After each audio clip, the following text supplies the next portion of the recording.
Welcome to another edition of Unplugged. We join you after 4 wins in a row, something we achieved back in 2020, but you've got to go back to 2010 since we last won 5 in a row. So that's the next box to tick, and a significant opportunity presents for that this week. A good, solid professional win over the Gold Coast Suns.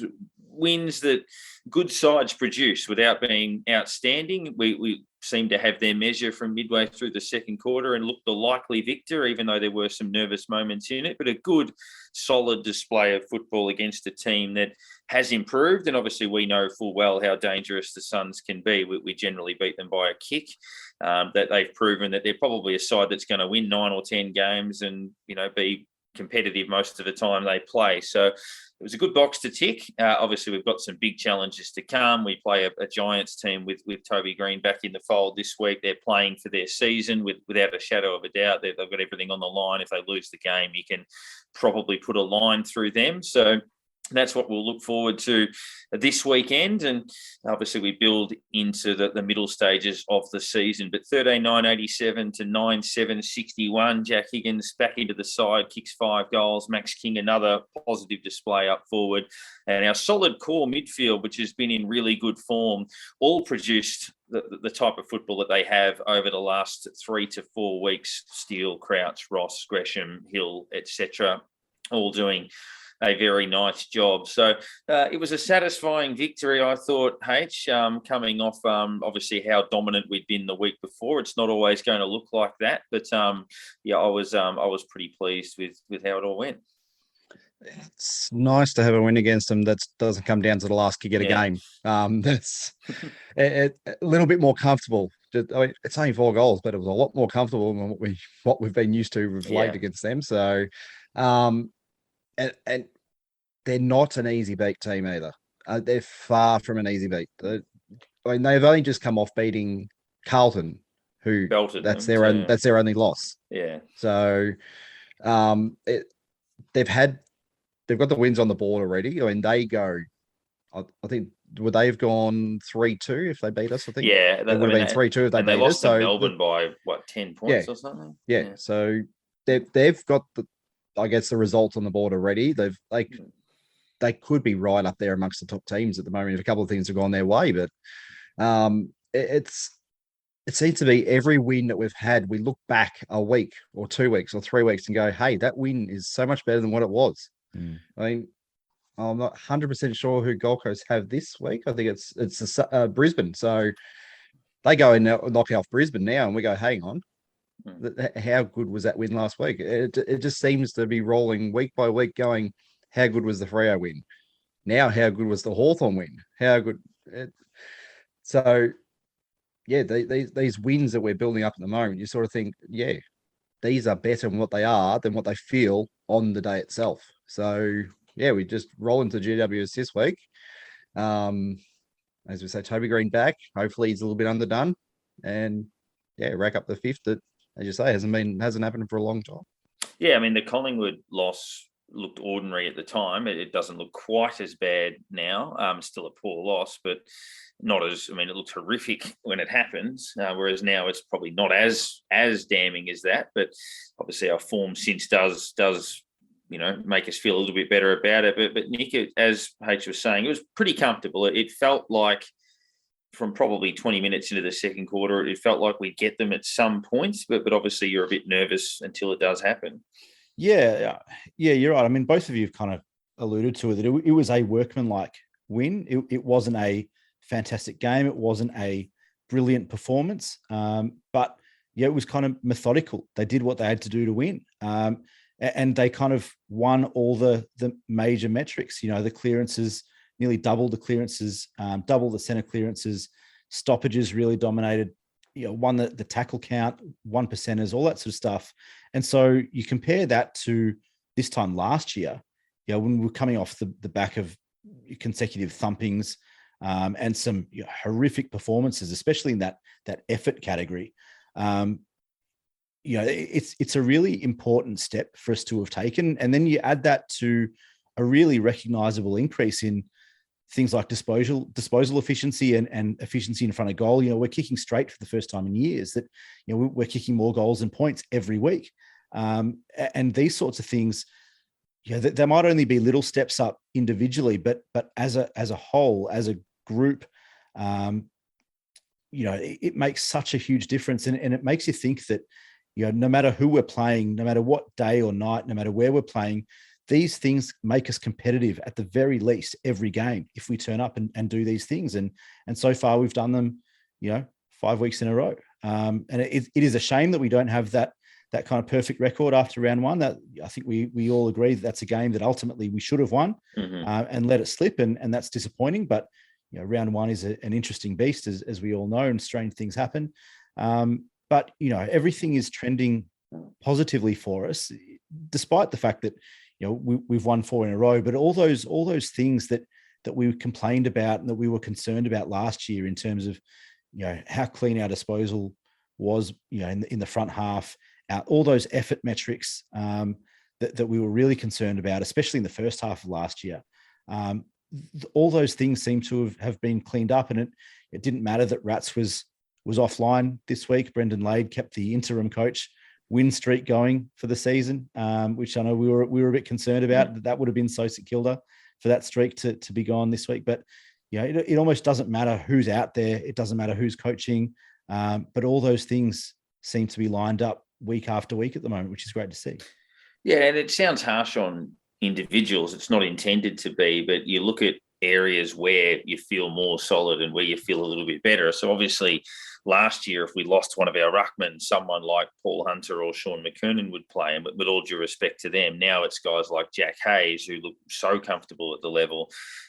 When we were a couple of midfielders short, with all due respect, and someone like Dean Kent would be playing in the side and higher up the ground. Now you've got the likes of Wanganeen Malera and Windhager and kids with a bit of spark and those sorts of things. That's not to say that Dean Kent can't come in and kick a few if the situation calls for it. But obviously, rather than having a veteran like James Frawley, who's injury prone, coming into play in defence, we've shifted Josh Battle down there, and that looks a little bit more solid, and those sorts of things. And then you obviously put in the obvious ones like Jade Gresham back in the midfield and Max King developing further as a forward. So they're all reasons why it's happening the way that it is. And then obviously guys like Mackenzie and Mason Wood really finding their feet at the level. So there's a lot of water under the bridge yet, but they're fundamental reasons why we look better on face value than we did at the same time last year. And we've been able to cover losses a little bit better than that.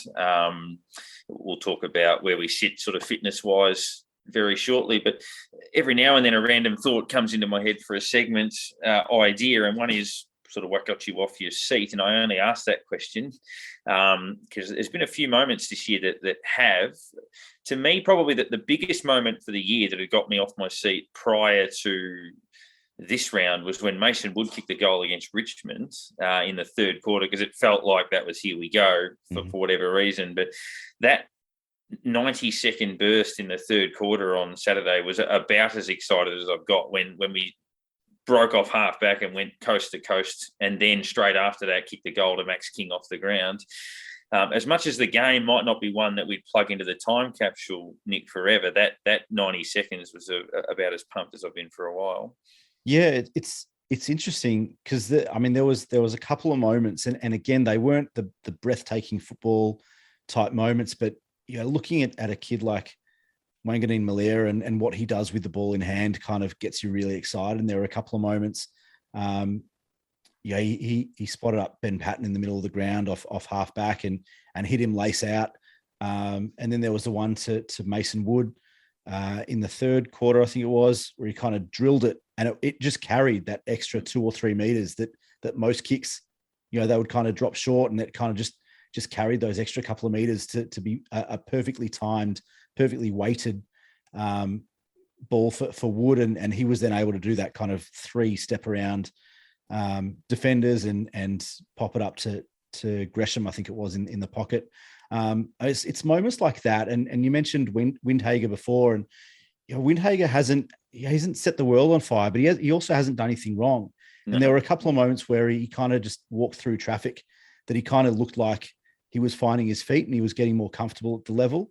I think there was one moment just prior to that Wanganeen Malera kick to Wood where Windhager won the ball off half back and he just kind of slips through 2 or 3 defenders on the halfback flank and he just looked really comfortable, looked like a 5 or 6 year veteran, not a 2 or 3 gamer. And it's things like that we've had so many years outside of the obvious in Max King. We've had so many years of kind of not draft busts, but kind of less excitement coming out of youth, and over reliance on guys like a Luke Dunstan or a Seb Ross or whatever in the middle of the ground to make things happen, and to have guys like Wanganeen Malera and Windhager and Jack Hayes and guys like that come into the team as rookies, as first year guys, and having such an impact is really exciting. And that's the type of stuff that got me off the seat on Saturday.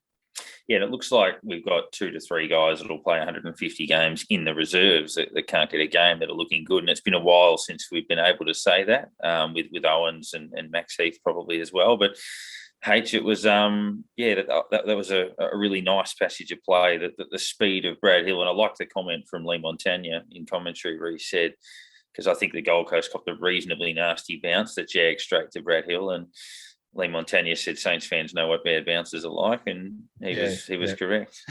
That moment, at that stage, I actually was not watching the ball. I can say I was actually watching Brad Hill. I could see him coming from the side and looked across and going, okay, he's going to make contest. What's his name? Number 4. I forgot his name for a second. For Gold Coast. Richmond. Brandon Ellis. Ellis, yep. It's pretty much he was trying to keep Hill off the ball.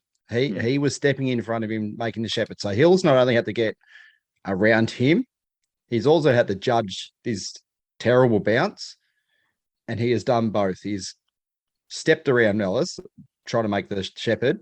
He's picked off the ball and just left them both in the dust. And you sort of look at that and go, wow, that's what we've looked for so long from him. Just this break of speed that we know he has, and he's just to hit the ball at full pace and delivered it out to Membry. And it was, I think you're just sitting there going, that is magnificent. That is that's what we've been wanting to see so much of. It's just sort of feels like it's been held back, and now we're seeing this is what he's doing.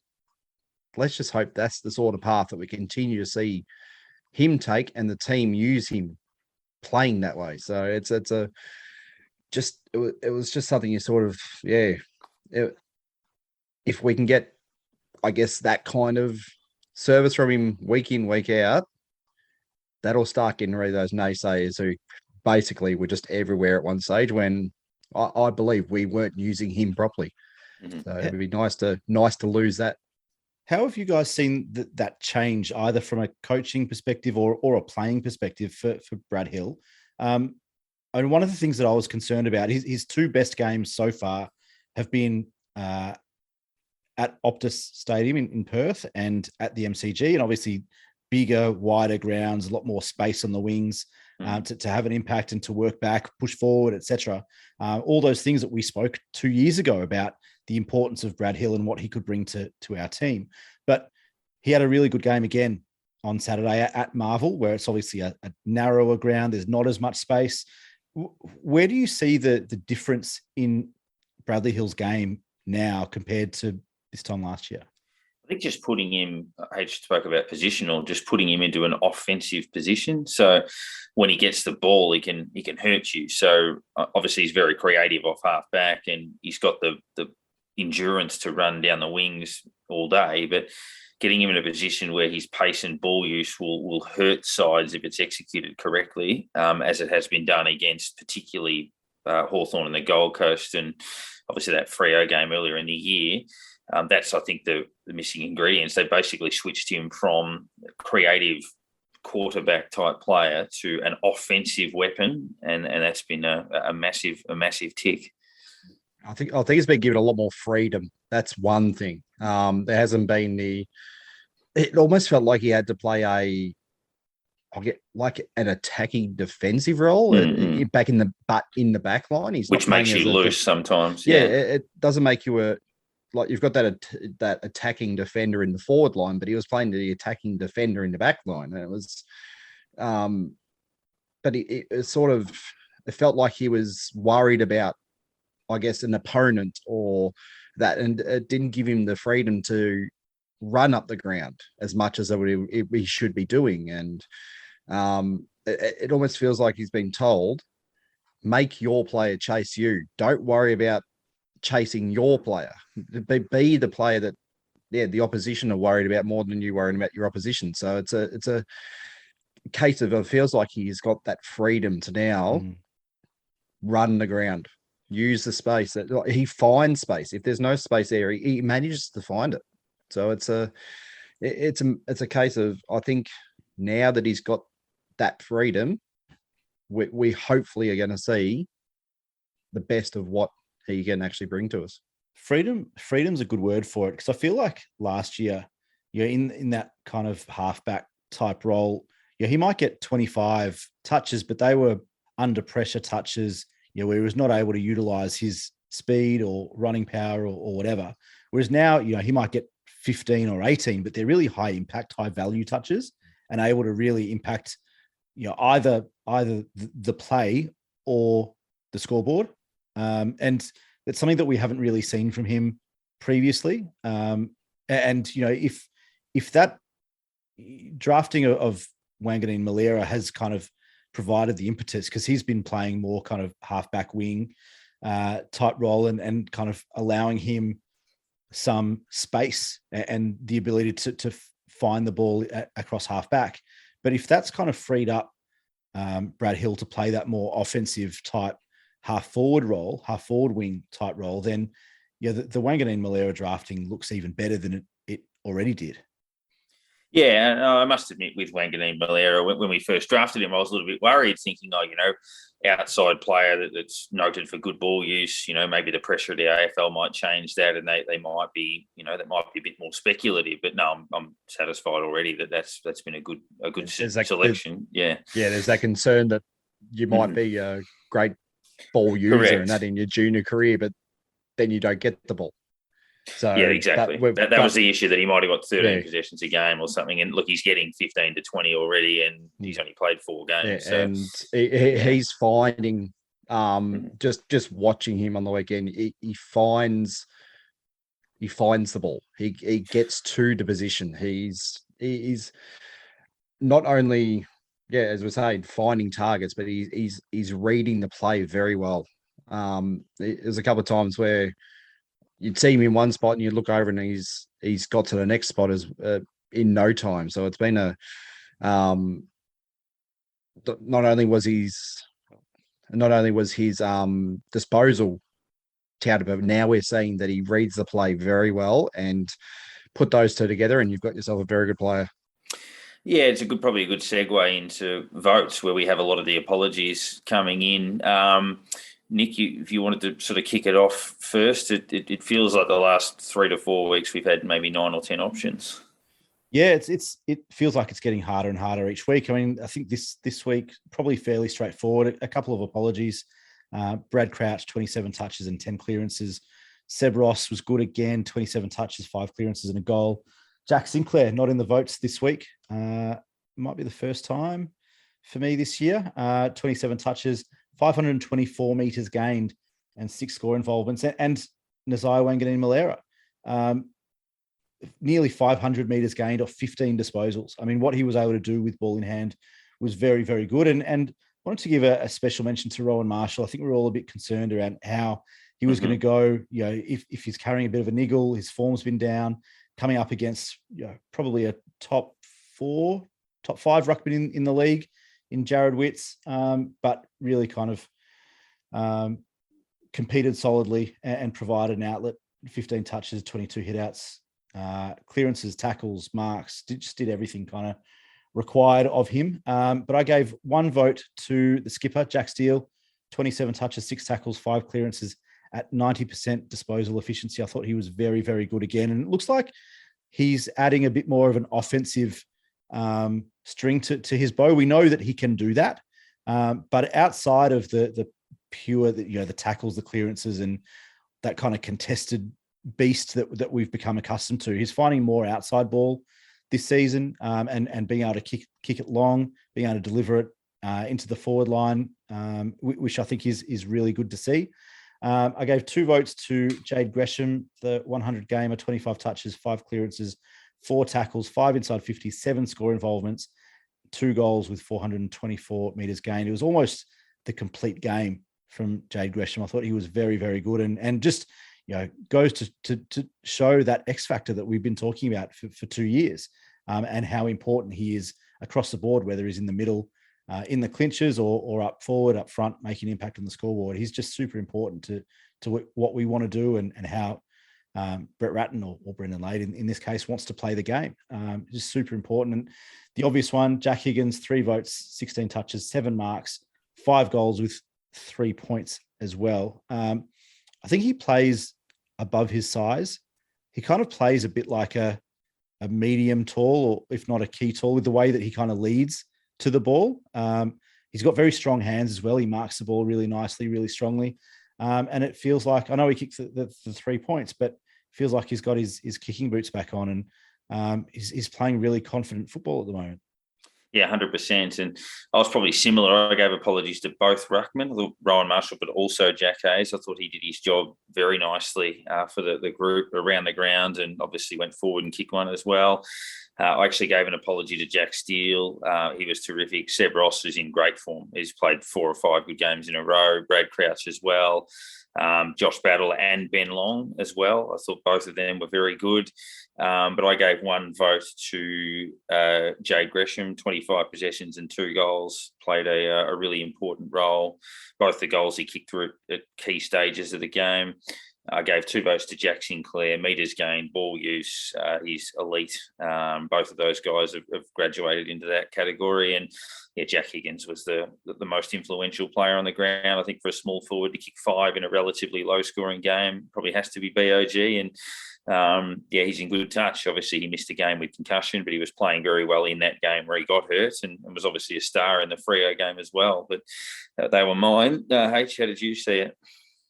I'm actually going to stick up for Rowan Marshall here and give him 1 vote. I said that last week that I wanted him to lift with Paddy going out, and he has probably more than delivered this week. He had been down a little bit, but yeah, he's come up against, as I say, one of the best ruckmen in the league, and he's well and truly held his own. He's given plenty of service out of the ruck. He's around the ground.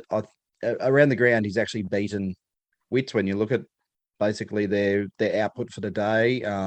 He's second best, highest ranked player on the field.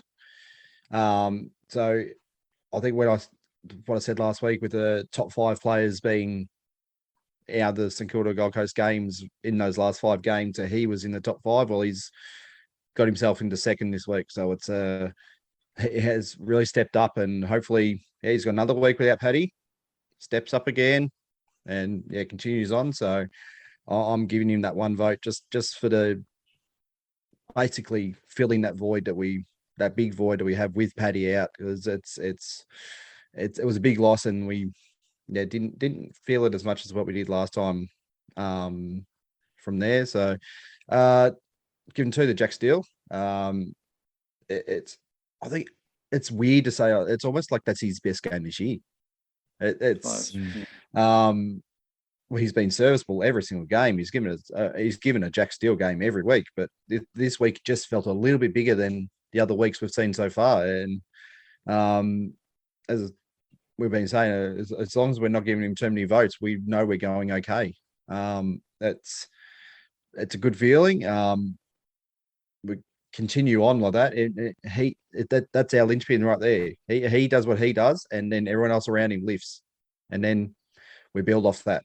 But yeah, I think that's his best game he's had this year so far, and gave the 3 to Jack Higgins. I mean, there's nothing much else to say there. I mean, they've got the 5. I think it's our first 5 for the year. We've had plenty of 4s so far, so it was nice to get that handful for the first time.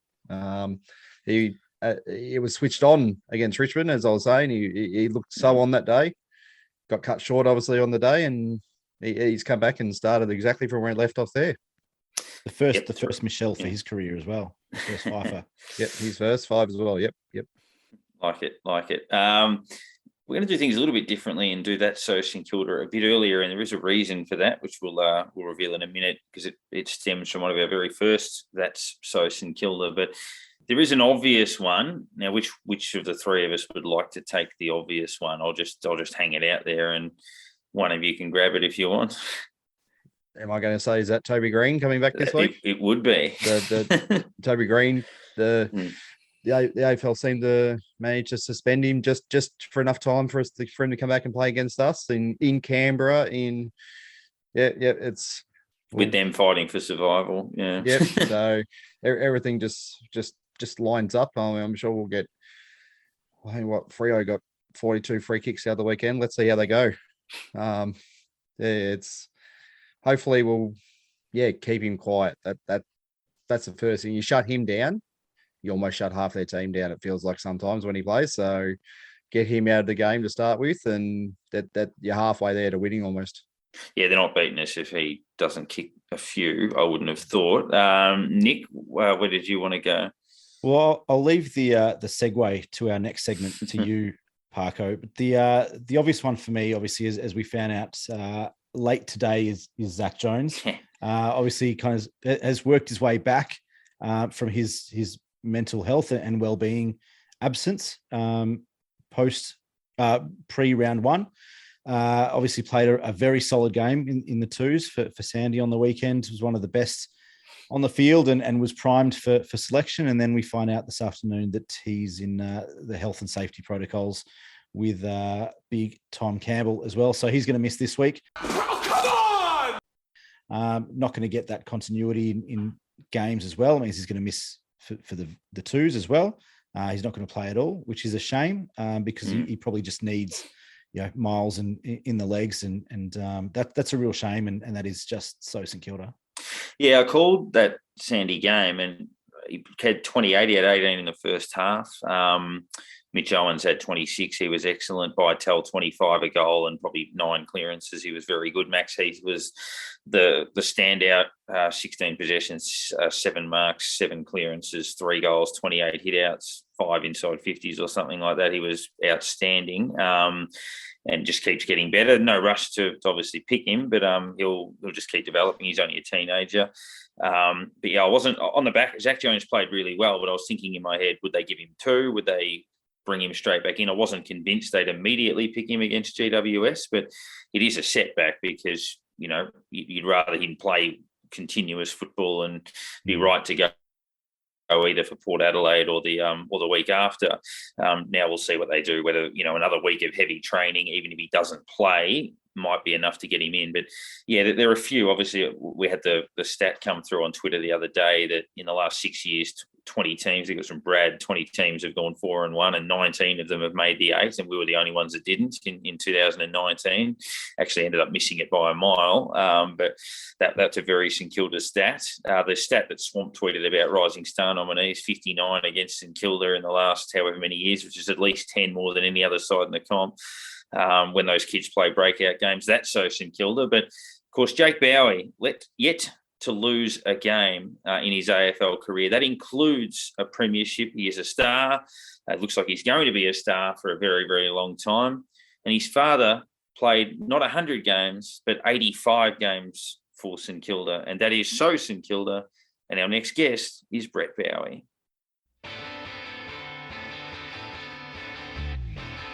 Vanderhaar does the ruck work with Kitschke. Kitschke takes it out of there and kicks a goal. Oh, no, I was going to say almost kicks a goal. Walsh has got it. Bowey kicks the goal. And that's his 5th. They just keep coming back. 16-13 to 15-10. Well, the next guest on Unplugged was an interesting segue from what we've been talking about with That's So St Kilda. But we've spoken to a lot of players from the era of the early 90s that were a part of that finals team under Ken Sheldon that obviously got very close against Geelong in 91, beat the Pies in an elimination final in 92 before bowing out of the hands of Footscray. And what was a good era in the prime years of Tony Lockett and obviously with the likes of Winmar, Frawley, Robert Harvey, obviously emerging, Stuart Lowe in full flight as well. Brett Bowey is a part of a very good footballing family. A lot of people remember Brett for his 85 games with the Saints. Of course, his son is already a premiership player with the Melbourne Football Club. And of course, his sister played over 300 games of football at a high level as well, as one of the pioneers of what we obviously now know to be the burgeoning AFLW competition. But Brett, thank you very much for joining us. No worries, gents. Thanks for inviting me and remembering me. Now, in terms of you at the moment, in terms of your football loves and football passions, you've obviously got a son who's an outstanding player in the best team in the competition and has experienced success already. What does that do for your heart, I guess? Is your heart still red, white and black, or you can't help but at least dedicate half of it to the red and the blue? I think definitely I've only been a Melbourne sort of half supporter for about 12 months since Jake Beck got drafted. But you mentioned my sister, and my daughter also plays for Collingwood in the VFL. So we've got Saints, Melbourne and Collingwood at the moment. So but definitely the Saints, but don't mind watching the young fella go around as well. Brett, we'll take you back to the very beginning, but you end up at the footy club from St Kilda City. Is that right? How did that transition happen? How did you end up at Moorabbin? Yeah, Johnny Beveridge recognised I had a bit of talent and invited me down to play the under-19s. But I'd played a couple of games at St Kilda City in the seniors the year before, and I decided that instead of going to St Kilda under-19s, I'd play a year of seniors at St Kilda City. So we played off in a grand final against Ashburton, and then I went down the following year and played in the 19s then when I was 18. So, and then played in the 19s, 5 games in the 19s in 88, and 13 games in the seconds and the last 4 in the seniors. So wasn't a bad start to the career. I was about to go into the first season. You joining the club after, I guess, a successful season in a way of Lockett winning a Brownlow. So the club's got a bit of a, I guess, looking forward, getting up there into from the depths that we had dropped into the mid 80s and all that sort of thing. Stepping into the club there, did you sort of feel, hey, okay, yep, we're going to get somewhere, we're moving places, and just how was that stepping in there with Lockett, being someone who was delivering the ball to him quite often as that was your job, and being under him as a little forward pocket, or how was the basically slotting into the team there? It was pretty daunting to be honest, to be from a suburban footy club and then turning up and there's Lockett and Trevor Barker and Danny Frawley and the legends of the St Kilda Footy Club, and to be part of that was unbelievable. And yeah, I just looked to try and get a game early on and get a kick in the 19s, and fortunately played a couple in the seconds and then got my opportunity in the seniors because we weren't travelling that well. So I think it was a bonus that we weren't that good, that got a lot of younger players through to the seniors earlier than they probably should have. 1989 was a funny year. Obviously, Plugger was on fire early and then got suspended and injured towards the back end of the year. We were 6-4 that year before only winning 1 game. And on face value, you kind of look at it and think Plugger goes out, we fell in a heap. But I think we lost 5 games by less than a kick in the back half of the year. So was it a little bit overplayed that we had that, that the particularly heavy reliance on Plugger, or was the proof ultimately in the pudding that when he was out of the side, we weren't quite mature enough to get those results? Yeah, I think that's a fair point. I don't think we were mature enough to go on without the big fella at full forward. I mean, I think he kicked 30 or 40 goals in the first 6 rounds or something ridiculous like that. 71 in 9 weeks. Yeah. I wasn't quite up with the stats that well, but I think we're just a little bit immature, and we really did rely on the big fella at full forward. So, I think that Carlton game when he kicked 10-7, and we kicked 13 for the day, we did rely on him a fair bit. And just to follow on from Parko with 1989, it's an interesting game where your first Brownlow votes. Basically, you've gone out there, you've had 10 possessions and a goal. It's not something you'd sort of think, oh yeah, I'm going to pick up 3 on Brownlow medal night, but Plugger kicked as many goals as you had touches. And so how did that happen? Well, someone had to kick him to him, Aaron. Danny Craven had been recruited to the club from Wangaratta and similar size to me. I think he had a reasonable game, and I think if they combined the both of us, I had 10, he had 30. I kicked a goal, but it definitely, Tony Lockett was clearly BOG by a long way. I mean, he kicked 10-7 and kicked the winning goal as well. So, and then Steve Silvani was playing on Plugger and played well as well. So, I think they got a little bit confused. But I'll take it. It comes up all the time now, so I don't mind it. It's just before Nick, it actually reminds me, just as a complete segue, I played my first senior game in local football. There were 2 of us that debuted on the same day, and the other guy that debuted had an older brother who was playing about his 5th game. And the commentator in that local footy called all 3 of us the same person. So it has happened before that they probably look at 2 people that are the same and go, "Oh, Did you get the Brownlow votes? Did you get the league votes? Between the 3 of us, we could have played a game that scraped 1 vote together. The 3 of us, but yeah, it wouldn't surprise me if they saw one with 10 and one with 30 and assumed the same guy had 40. Yeah. So. Now, Brett, as an apt little story, Parker, because Brett, your debut was also the debut of another bloke in red, white, and black, and between the 2 of you, you've got about 460 games for the club. The other man, of course, was Robert Harvey, 2 Brownlows and an all-time legend of the game. Early on, did you know that Haas was going to be special? Well, definitely in the 19s. He was very good as well and really light framed. And I remember the debut game, he started on the half-forward flank and I started in the pocket, I think. And the first touch went straight to halves and he got the first kick of the game from the half-forward flank. And I thought, well, that's not a bad start in your career. But, yeah, no, he definitely had some talent back then for sure. And then he just worked his butt off and became one of the greatest of all time, to be honest. So it was a very good day out at the Western Oval. I know we got beat, but it was good fun. Good day for the club. And very similar to, was it similar to you? Robert Harvey often tells the story that we were struggling. Darryl Baldock went to him and said, "It doesn't matter, you're playing the last month. Now your numbers were pretty good." Did he say the same thing to you, and that it was a case of, as young players, you're getting the opportunity now, you don't have to look over your shoulder, we've got no intention of dropping you in this last month? Yeah, I don't recall the exact words, but yeah, I was with Harves when he spoke to us. So yeah, he said, you got 4 games, so do what you can, see how you go. Yeah, there's no pressure on you. Just go out there and enjoy the game, and that's what we did. I think we nearly won the last game against the Bombers. I know actually Gordon Fode played the last game as well, I think, or the last 2. So yeah, they were definitely blooding young blokes that had played well in the 2s. So. What was that relationship like with Doc Baldock in that first year, and then I guess moving into the next year? And the year after under Ken Sheldon, who was transitioning from a player to a coach. What was that period like for a young bloke like yourself? I really looked. Well, Gary Colling was my coach for most of the year in the 2, so he was sort of my sounding block. And Doc was, the senior coach who I think he learnt my name late in the year, so sort of like that. But yeah, and then Kenny Sheldon, who was a fantastic guy. Great leader of men and was a super coach for me and the footy club, to be honest. So, managed to put together 2 pretty consistent years at 89-90. Was it 19 games each season?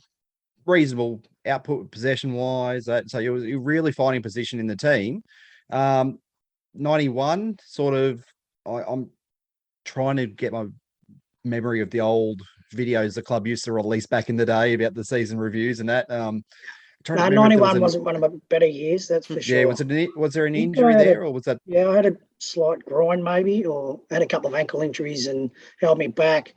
They recruited rovers every year. They recruited some extra rovers again. And then I really worked my butt off in the end of 91 pre-season for 92, and I got myself really fit, and that's when I had probably my best year, 92. I played 19 games again, I think. So, similar question to when you arrived at the club, sort of 88, thinking that the club was moving places. So 1990 was similar to 89, but probably a slightly advanced level in that we started well, lost a few close games, but were ultimately quite competitive.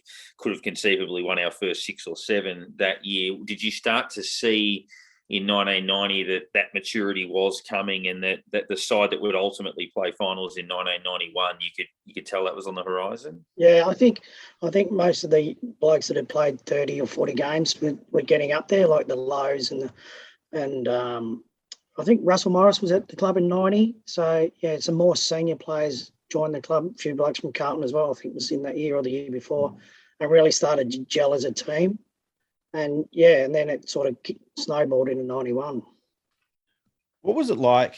I mean, you start in the middle and the ball goes up, and all of a sudden you win the ball and you look up and you've got Plugger Lockett in the goal square. You've got Stewie Lowe at centre half forward. What was it like, kind of knowing that you had those two guys to bail you out if you shanked the kick or whatever, but just knowing that those two blokes were there to take a grab and kick a goal? Yeah, I've got a really funny story. I remember shanking one, as you just said, and I thought, oh, the Plugger's nowhere near that. And next thing you know, he marked, and everyone goes, oh, good kick, Bowser. And I went, oh, it wasn't, just Plugger made the effort and got there and made me look good, to be honest. You just, as soon as you looked up, you looked for Plugger anyway. So I think that's why he kicked so many goals. But he was such a huge target, and you knew that you could rely on him to win 9 out of 10 contests. And then Stewie just marked everything that came his way as well. So the 92 season, we obviously know how good we went that year. It was a season we hadn't seen for quite some time. We know Lockett, Harvey, Winmar, Burke, etc. Watching back, as I said, the highlights of videos, that sort of thing from those years, and you were one who showed up a lot in those games, gave a lot of a drive out of the centre into forward line, and just being there where the ball was.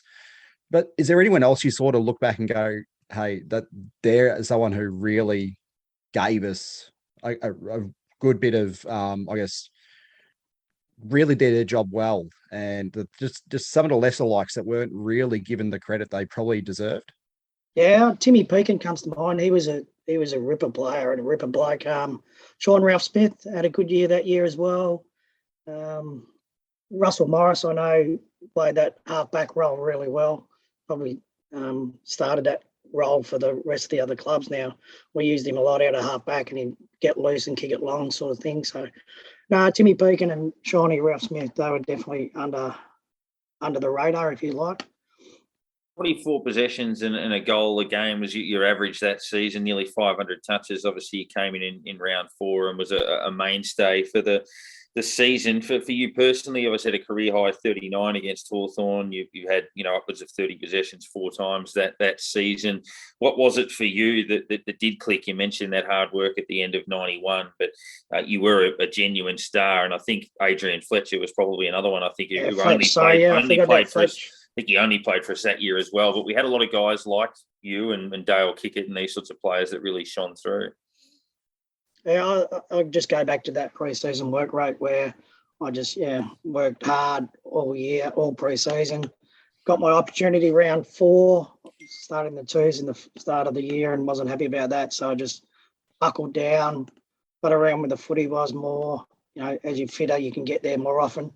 And we were winning as well. So it also makes it easier to get a kick when you're going well as a team. So, as a follow-up from that, so a lot of people, one of my memories from the season of 1992 was after we won the elimination final against Collingwood. Ken Sheldon often told the story that everyone was coming up to him. Danny Frawley was injured, I think, saying, is Spud going to be right for the grand final? And a lot of people were thinking that far ahead.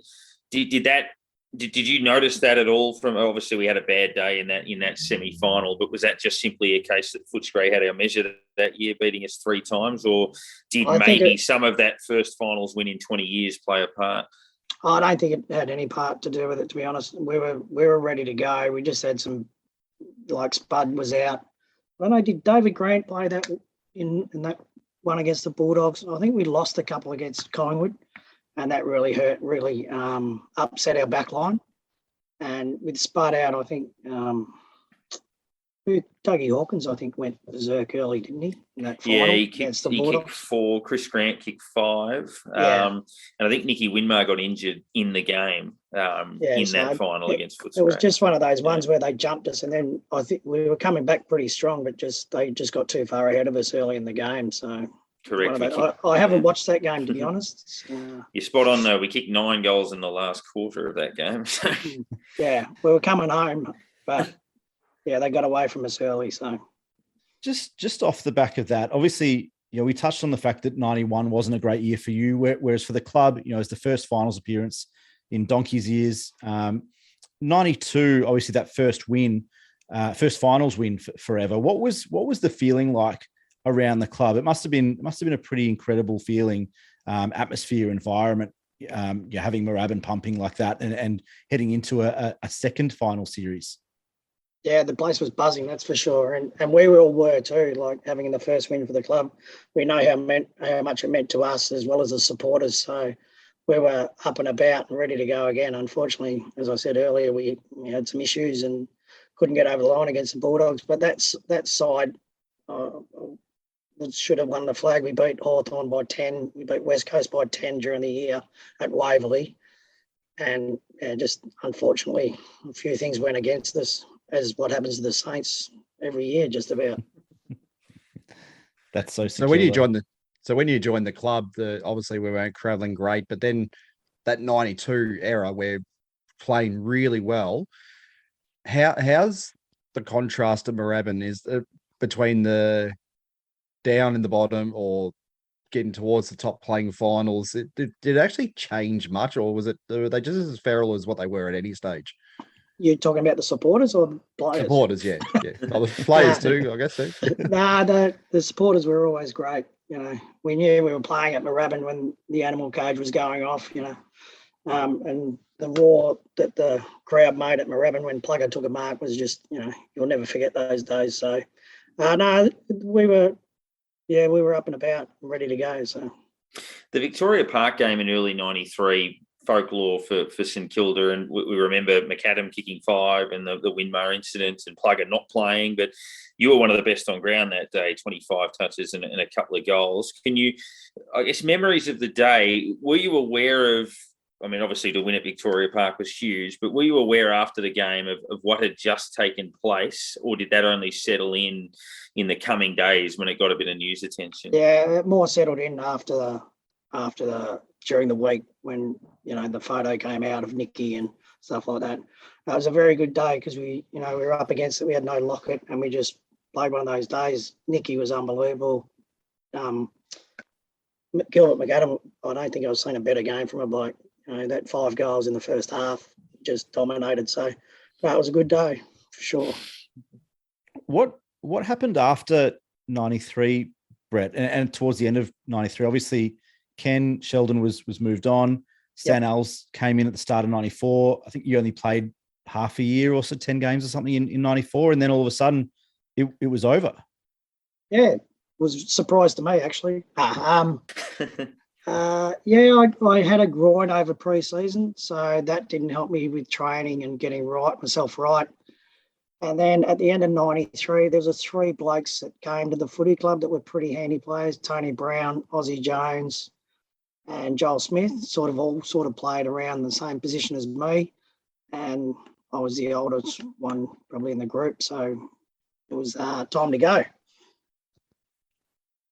And just going back over the games you played at the club, or even anything that happened, I guess, at a training or just anything at the club, is there a moment you look back and just go, I loved that moment. That was what St Kilda was to me. It's just something you can recall, and just first thing that comes to your mind when you think about the club? Probably the mates that I've got through the footy club, like the Kane Taylors and the Stewie Lows and the Harves and the Berkeys, blokes that I still keep in contact with. We've got a great past players group run by Shawnee Rouse Smith that we're getting all the boys together. It's really great to catch up. So it's just the memories that you build from that. I do remember one specific day. I think it was Essendon in a practice match at Kahuna. I don't know if you boys might have been there or not, but you probably weren't even born then, you blokes. But, well, couldn't drive there anyway. I remember Plugger had just come back from his broken ankle and he kicked 13 goals in the first half against Terry Danaher, and I just went, wow, this bloke can play a bit. And he just said to Doc, no, I've had enough, mate. That'll do for now. Half time, 13.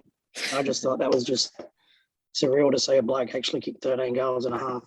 My dad always tells me the story of that day where Tony Lockett picked up a ball about 15 metres out, got tackled by 4 Essendon players and just walked into the goal square with all 4 hanging off him and kicked it anyway. Yeah. So that was one of his standout memories. Do you sort of sit there and think that, at the end of your career, you've played 85 games, that the club probably retired you a bit young? Given how good your son has turned out to be, do you kind of look at it and go, you silly bastards? Or? I don't think he's happy I didn't play 100. He's got a premiership medal. Well, that's right. Yeah. And I think probably my time was up looking at what came into the club. I would have loved to have played, another 3 or 4 years, but wasn't to be. I moved on, went to Frankston and then started coaching. So it was just one of those things that you have to deal with. I wasn't happy when it happened. I said to Stan, look, one door closes, another one will open. I was hoping that I still would get picked up by someone, but that wasn't to be. So just had to move on. And I was just going to ask, was there any talk or potential of going to another club? Obviously, at that stage, Plugger left, Craig O'Brien was on the move, Dean Rice is on the move. There are a few blokes kind of leaving the club, going elsewhere. Was there any talk of you ending up somewhere else? No, not really, because it was I got delisted on the last day, and there was only like a week till the draft or whatever it was back then. And I don't think Ricky was doing the right thing, not the right thing, but I think he had other focuses on. Ricky Nixon was my manager, and I said, "Is there any interest?" And he said, "Oh, there's a little bit, but not much." So I think because I'd been injured over pre-season didn't help. So. Quick one for you. Coming from where you've played football, St Kilda, have you spoken to Jake about how to take a loss? Because we know he hasn't had one yet. So have you spoken to him how to handle that? He's not a great loser at anything. So I'm not ready for that day. My daughter Hannah said hopefully he's in a state, and then he has to come. He gets a couple of days to cool down and then comes home. So. Because he'll be unbearable for sure. Well, in 3 weeks they play us, so hopefully, maybe that's the silver lining. If it was to happen against the old man's club, maybe that would dampen it just a fraction. But in terms of your lasting memory as a final one from me, the 39 possession game against Hawthorn at Waverley, Plugger kicked his 100th that year or that day in 1992. What do you think's the best game you played for the club? You obviously kicked 5, I think, on a couple of occasions. You've had some big hauls. Is there one where you sort of sit there and think, yeah, that was my best day? I think definitely the Hawthorn. Definitely the Hawthorn 39 touches one. Laser played well. Halves played his normal game. Plugger kicked his 100th. Then I did kick 5 at Essendon one day, which was pretty special. We got beaten just, I think, by them. The Hawthorn game would definitely be the standout for me. You got 3 Brownlow votes in that loss to Essendon, which is pretty rare. It's pretty rare that a bloke on the losing team gets 3 Brownlow votes. Do you have any memories of that day? Yeah, I do actually. I remember kicking 3 in the first quarter and thinking, wow, I'm going to have a day out here. I got a push in the back late in the first quarter and kicked my 3rd, and I went, here we go. Yeah, but the disappointing thing was that we lost the game in the end. So big game that was too. I think we were 5-3 going in, and Essendon, were a powerhouse who played in the granny, and I think we were 4 goals up at one stage after half time. So it was Kenny wasn't happy in the rooms, I can tell you that. But we should have won that one for sure.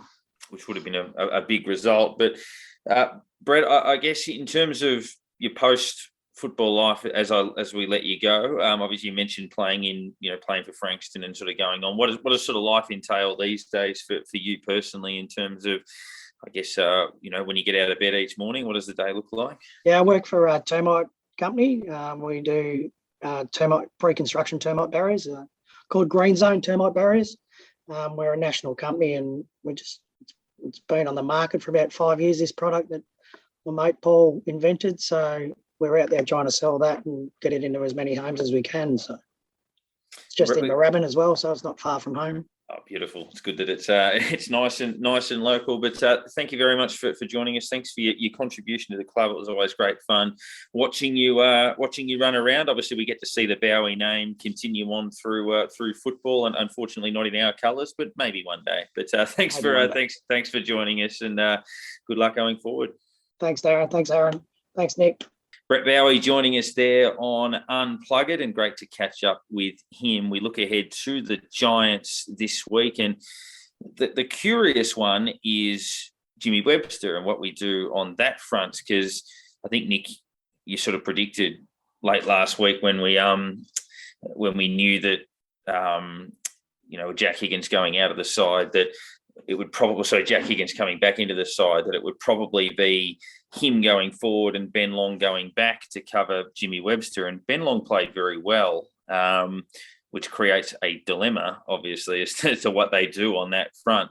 That's probably the only change I could foresee happening would be, I would hope they'd release Ryan Burns from the sub responsibilities. He's had 2 in a row. I think he needs to play a game now. So put him back in the twos and sub somebody else, Vital or Owens or something like that, or Sharman. But yeah, that to me is the dilemma. Jimmy Webster deserves to play, but Ben Long also deserves to play. Yeah, I think it's probably the only one. I think Jones missing obviously makes selection a little bit easier this week, because you would expect that he probably comes in otherwise, which is another change that you've got to make. But I think Webster's the one, and you're probably right. I mean, Long doesn't deserve to lose his spot after his last couple of weeks. Burns, like you said, Burns needs to play footy, and if he's the sub, then you're hoping that he doesn't play footy for us, because you're hoping we don't need him to. But he needs games, and he needs to get his confidence back. And for him, whether it's with the seniors or back at Sandy, he just needs to play this week. So like you, I kind of hope that he's released from that, and maybe Webster comes in for Burns, and then you look at someone like a Windhager sub, or Webster starts as the sub and just see how that goes. Webster, even Long as sub, potentially. But again, he's played a role, week after week since he's come back. Some back, some forward, and hasn't really missed a beat. He's been really impressive. So he doesn't deserve to lose his spot either. So it's the first time in a long time that you kind of look at the squad, and we've had a few people question on socials over the last couple of weeks that when these guys are ready to come back, and you look at Jones and Billings and Hunter Clark and those guys, who drops out? And for the first time in a long time, there's real competition for spots. And then you've got Sharman and Vital and these guys as well. Mitch Owens obviously has been playing really good footy for a couple of weeks at Sandy, and he's kind of banging the door down for a second shot after his 1 week in round one. So there's real competition for spots, and I can't remember a time probably since the 09-10 period, maybe even before that, around the competition for spots, and how hard it is to get back into this team. Yeah, Billings is the one that fascinates me, because I think they would definitely find a spot for Hunter Clark, and they have to. I think his polish is, he's a terrific player, and important to us. And Billings, I think, is the type of guy, and look, he's been a good servant, and I think he would play very well in a good team, which I'm hoping we are at the moment. But I don't know. I think I just get the feeling that his path into the side isn't as obvious as Jones and Clark's would be. I don't know. I mean, they signed him to a 4-year extension last year. They obviously see him as fairly important to what they want to do. I mean, and he is. But I mean, look, Mason Wood's playing on the wing now. His last 2 games have been a little quieter, but he's versatile. Still good, though. Exactly. Good. Hasn't really made he hasn't made any mistakes, it's one of the good things is there hasn't really been any passengers. And you're not going to drop Wanganeen Malaya under any circumstances at the moment. I mean, someone will probably get injured somewhere. Like, you're not going to get everyone get through every game, but that's a dilemma, because I mean, Clark's another tough one, because like you said, you kind of expect that he comes back in as soon as he's ready and you find a spot, but is that spot in the middle? Is it across half back? I mean, that back six or back seven, whatever you want to call it, has been performing really solidly and really strongly. Do you change that around and kind of force Hunter Clark into that unit if you can't fit him in the middle? And when you've got guys like Seb Ross, who's lifted and has kind of done everything required, like do you move that? Like how do you force some of these changes? It's tough. Yeah, is Patton absolutely safe? I mean, Windhager, you think probably gets squeezed maybe at some point, and that's okay. There'll be other opportunities for him, but yeah, it's a nice dilemma. I mean, even Jack Hayes will probably get dropped next week, and he'll be unlucky to cop that. So you fight the younger, newer players are generally ones who will miss out less than an absolute out and out star. That's that they're the first ones, last in, first out kind of thing, I guess. It's a matter of that. It's just unlucky, I guess. You can be playing great football, but because you are so new, there's going to be, look, these guys have got the experience, and we're sorry, but we've got to play them because they're seasoned. They've got, the games behind them that are proven before. But in saying that, I'm thinking Billings could even possibly have a bit of a different role when he comes back. I could even see him replacing someone like Butler. If he doesn't, not inconceivable. If he doesn't start picking up a bit, I think he could be on the chopping block. So it's a matter of that could be a bit of a change of role, because I could see Butler playing. Billings playing a forward pocket. Definitely. I mean, and what a forward pocket to bring in too. He could play some very good football up there. Then you got, I guess that also brings in the left foot, right foot, small forward combination. It gives you a few different sort of scenarios and ways to set up your forward line and attack. And so that could be a change I could see happening. Lynett's the other interesting one potentially for Clark, because I mean, Lynett's been pretty good. I've been pretty happy with what he's brought, but he's also very similar in a lot of ways to a number of other guys in the type of role that he brings to our like Webster, for example. Well, like Webster, he's obviously a very similar player to Nick Caulfield as well, but he plays similar roles sometimes to Josh Battle and Cal Wilkie as well. And right-footed Mason Wood a little bit. Yeah, there's elements of that. Yeah. So, would you potentially sacrifice a couple of centimetres of height in Jared Lynett for forcing Hunter Clark back across halfback? Yeah, maybe. I mean, it's good that we've got those options, and that's what I mean. It's not a case of, oh shit, who do we bring in? It's now a case of, who do we leave out? Which is a much better thing. In the past, it's a case of, we're looking around on pieces of paper thinking, who's going to play that role? Like, what do we do? Now it's a case of shit, someone's going to miss out and they're going to be stiff to do so, which is what you need. I mean, obviously you look at Melbourne where, Ben Brown went out of their side with COVID protocols, and then Wiedemann's played well, and now Brown can't get back in. He gets suspended in the reserves, and, that happened to them a bit last year. And, we're not Melbourne, but Jake Bowey comes in. Yeah, correct. It's Geelong have had that happen for years. Brisbane, they're the things you want to have happen when you're when you're a side trying to work your way up. But our awards, and some that are tricky, but the Jason Blake Award, and we're certainly hoping to get Jason Blake on at some stage. It'd be great for him to present his own award to somebody. But one that I'll sort of throw up there early is that we've mentioned, he's been mentioned a lot on this podcast, and he's been mentioned a lot on social media, which might therefore technically rule him out of the award because he's not so much of a quiet achiever, but I still think he's in that category. We just spoke about a number of players that we could change in the team, and there's one that we did not mention, and there's very good reason, and we should not mention him, and that is Dan McKenzie. He's not getting dropped at any rate at the way he's playing at the moment, and his transformation from somebody who was headed for the D-list door probably a couple of years ago, you would think, to now one of the first guys you'd pick. he's been terrific, and he's a major weapon for us now. So yeah, he gets my nod for me. I was about to say Mackenzie was pretty much that forward pocket, and that was playing into forward pocket is the next step to being dropped.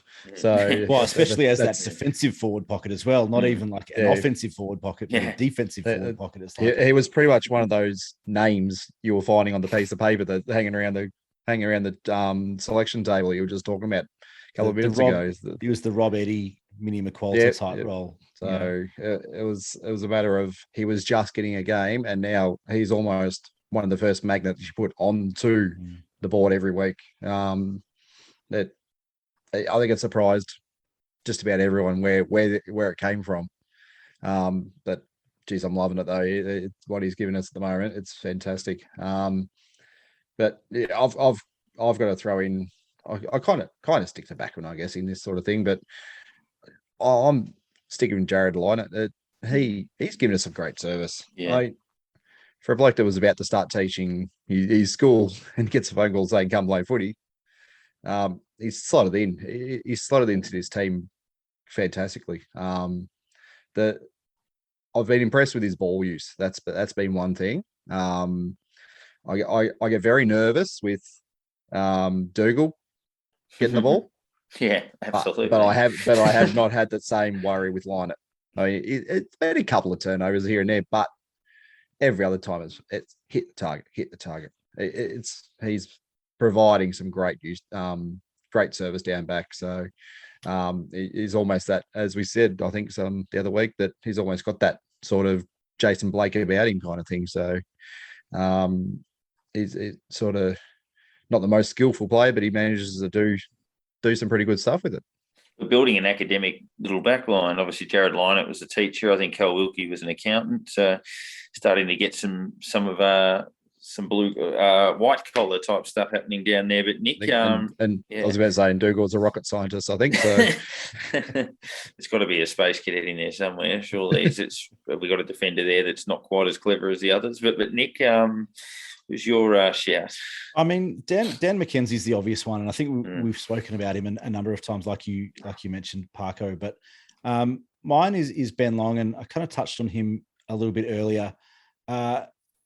He's only played the 3 games this year, and we know that he's kind of on the bubble. Each week he's kind of on the bubble of those guys that are talked about, as dropping opportunities, I guess, to bring someone else in. But I think what he's been able to do over the last few weeks, he comes in as a defensive type forward, impact type player, then moves back, he moves forward again.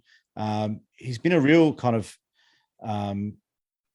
Swiss Army knife for us over the last few weeks or the last month or whatever. And he hasn't really put a foot wrong on it. We've had issues in the past with his decision-making, with some of the execution of things like his tackles and bumps and that sort of stuff. But it feels like he's really worked on a few of those things. He's averaging 14 touches a game at the moment, a couple of tackles, but having a really solid impact no matter where the coaching staff put him, whether it's forward or back or even in the middle. That he's just filling gaps for us, and he's doing it at a very decent level. And I think that sometimes because of his reputation or because of some of the brain phase that we've seen over the years, that he doesn't get the recognition that potentially that he deserves for doing some of these roles. So I just wanted to give him a bit of a pat on the back, and I think what he's done for us in the last couple of weeks has been really important. Yeah, I think he's harnessing his aggression the right way. He used to obviously give away a lot of free kicks and get reported a lot, but now it's a case of chase, tackle, hunt, that type of thing, and it's really working well for him to harness that aggression into pressure, which has been excellent.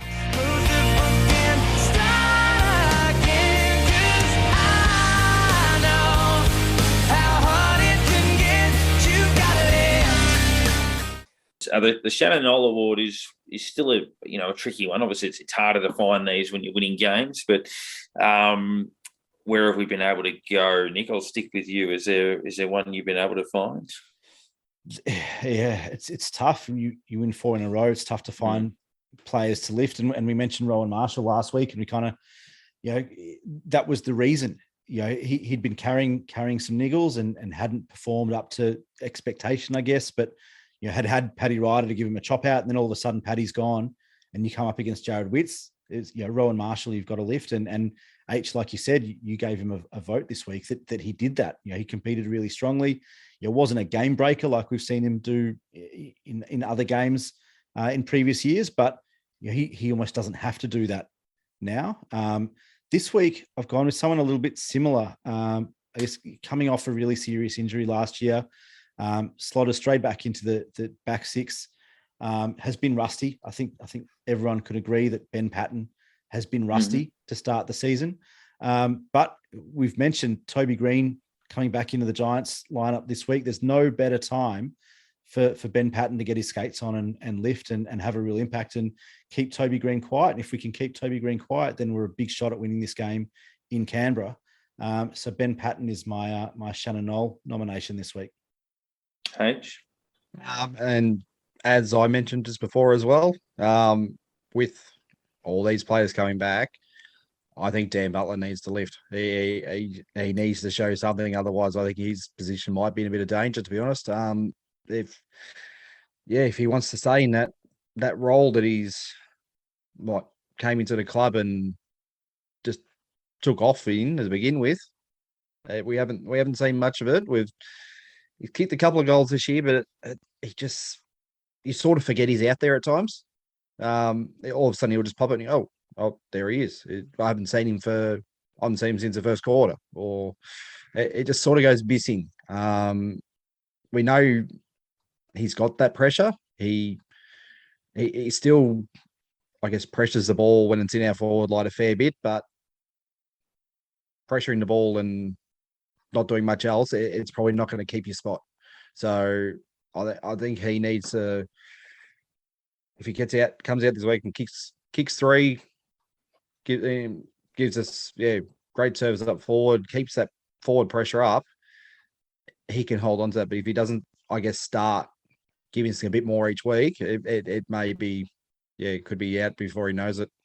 Yeah, they're probably the two, and I'd sort of agree with that. That with guys starting to, Billings almost back, even Geary almost back, Clark, certainly Ryder, Webster coming back this week, Jones. That's when you start to look at those guys and think, well, you got to look over your shoulder a little bit. You got to hang on if you want to stay in this lineup. So they're probably a couple that I would mention. For me, it might be individual actions. I think last week I spoke about Ben Patton, where he gave away some free kicks against Hawthorn late in the game that were clumsy and early in the game. I love Dougal Howard as a player, and I think he's had a good year, and I think he's had a good career with us, and an important player. But he's got a tiny touch of the Jake Carlisle's about him, and that is when he can just out of nowhere have a complete brain explosion with ball in hand.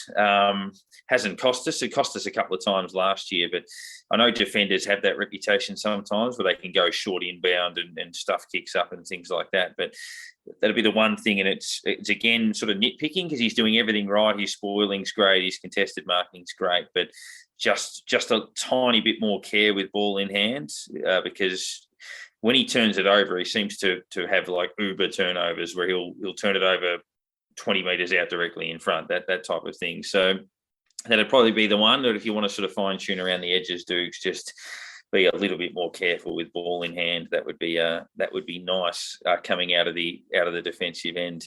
And I guess just a final thought on the game, the Giants, they look like a group of, which they have at times, they look like a group of really talented footballers that are just a bit disjointed at the moment. Now, they got ripped apart by Melbourne. They're not the only team that'll have that happen to them, but obviously Richmond belted them, Fremantle belted them, Sydney got hold of them a little bit. They had a good-ish win over the Gold Coast in about round 3, but they get their masthead back, if you will, in Toby Green. There were interesting comments during the week from Leon Cameron about his future, where he was a bit non-committal, and they look like a club that's kind of in a bit of a pickle. And because of that talent, you're always a bit worried about them.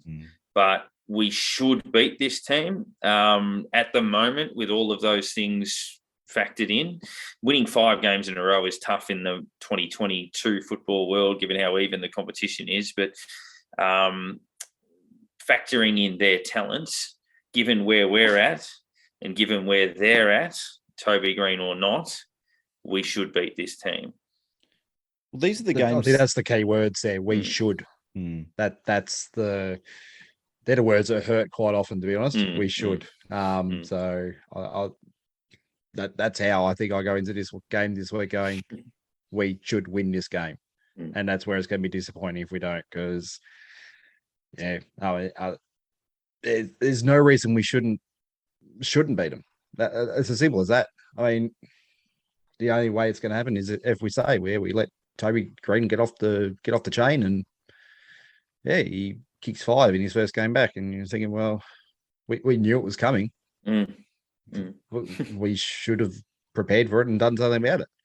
So it's just a matter of do your job, do it right, and we get over the line. Yeah, I mean, if Howard plays on Himmelberg, then we've got options like Wilkie, Battle, Patton. We've got more than enough options out there. That's as simple as there's more than enough options. If the first one doesn't work, get them out quick and try something else. Don't just let him kick goal after goal after goal and don't change anything.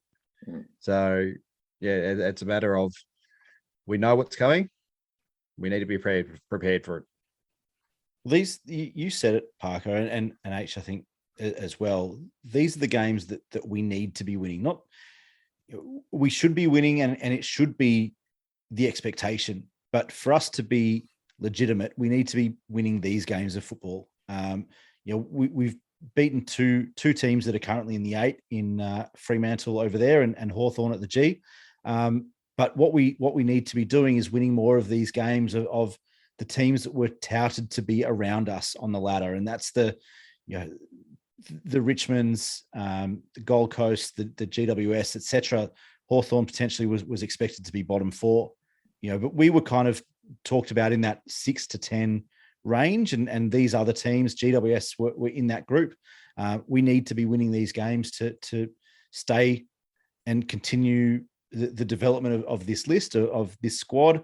But also the credibility of us as a football team. I think there's a lot of people up and about that we're 4-1 after 5, but you look at the fixture and we should be 5-0, and Collingwood is another one of those games that we should be winning. We shouldn't be dropping these games of football, and for us to be a legitimate finals contender, we need to be beating teams like Collingwood, like GWS, like Hawthorn, etc. So 100% we should be going into this game expecting to win. But we know as St Kilda fans that when we go into games against lower ranked teams expecting to win, that so often we don't. And so that's where it's really hard as a St Kilda supporter to go into games like this. We know that we beat them up there in round 1 last year in that slog in the mud and the rain. That GWS team is not the same GWS team that we see today. There is a bucket load of talent on that list, but for whatever reason, they're not able to put it together at the moment. And maybe they're getting a week full of sprays on the track this week. Toby Green comes back, like you said, he's their spark plug. He's their impact player. He's their talisman. And so maybe you bring him back in the lineup and they start to click and put things together. It's a real worry. It's a real concern. And H, like you said, we've known that this is coming for a number of weeks. I hope that we're prepared and we're ready to go and we turn up. And if we turn up the same way that we've turned up to Fremantle, Richmond, Hawthorn, Gold Coast, and we put in the effort and we do the things that we've been doing, those 1%ers, those defensive efforts, repeat defensive efforts, etc., around the ball and winning the contested ball, winning the clearances and the stoppages, etc., and still use the ball at a really high level, then we're a really good shot at winning this game. Yep. If you want to be good, Saints, then these are the games where you get it done. So we look towards Friday and hopefully you get it done, because then we've got another bogey side the week after, or a bogey side the week after that we never seem to beat in Port Adelaide. So important juncture, because obviously the fixture gets pretty tricky after that. But fingers crossed, we've got our Friday night exposure, which we've obviously been looking for. We failed the first Friday night test in round 1 against Collingwood. Let's pass the second Friday night test and get a little bit more of that as the year unfolds, because of course the timing of the fixture is not yet finalised. So make sure sure that we get a few of those prime timers in the back end of the year. But go Saints, and here's to 5 in a row.